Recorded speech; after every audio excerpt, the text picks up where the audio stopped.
దేవిని మనం పిలచాలి అనేది శాస్త్రమే చెప్తుంది. కాబట్టి మన శాస్త్ర విధిగా రేపు అమ్మవారికి లలితాద్భుత సుందరి అవతారంతో అమ్మవారికి మన తులజాదేవి దర్శనమిస్తుంది. అలాగే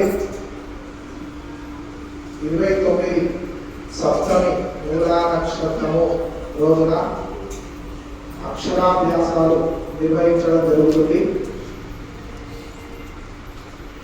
అక్షరాభ్యాసాలు చేయించుకునే వాళ్ళు ఎవరైనా ఉంటే కనుక, పిల్లలకి చేయించదలుచుకున్న వాళ్ళు ఎవరైనా ఉంటే ముందు రోజు వరకు మీ యొక్క గోత్రనామాలు దేవాలయం కౌంటర్లతో జత చేసి తగిన రసీదు తీసుకొని వెళ్ళగలరు. 29 రోజున ఉదయం 11 గంటలకి అక్షర స్వీకారం ప్రారంభమవుతుంది. కావున చేసుకునే భక్తులు ఎవరైనా ఉంటే సవిధిగా టైంకు ఇచ్చేసి అక్షర స్వీకారం చేసుకొని ఆ సరస్వతి కటాక్షము పిల్లలందరికీ కూడా ఉంటారని అమ్మవారిని కోరుతూ, అలాగే